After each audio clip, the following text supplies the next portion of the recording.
Schrader, the principal at Meadowview Elementary. And I'm Scott Squires, the assistant principal. We are really excited for the 25-26 school year. It's going to be a great year. We're having open house tonight. We've had lots of awesome families join us, and we know that it's going to be a wonderful year.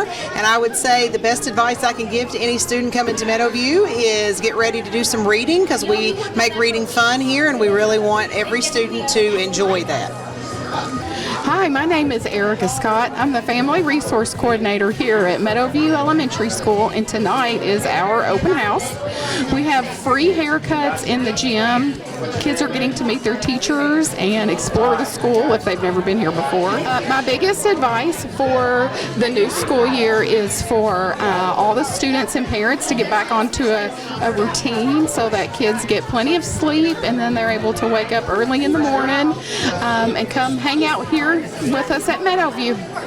My name is Valerie Franklin. I'm with Miss Val Salon, located 955D North Wilson Road in Radcliffe. And we're here today doing back-to-school haircuts for Meadowview Elementary School. This is my partner in crime over here.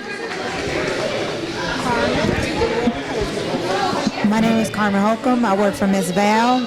And some words of encouragement: just stay focused and you'll do just fine. And have a blessed day. And this is just exciting. We just love hanging out with the kids today. They are very, very enthusiastic and full of energy. My name is Paul Arms, and I'm actually a bus driver for Hardin County Schools. Today, we was actually finding the routes and the times that we will be there for the bus stops. And while you're riding a bus, kids, stay seated and keep all body parts inside the bus at all times. It is dangerous. You can have a limb hit you, and we don't want that. And also listen to the bus driver, and just keep smiling and just have a great time riding the bus.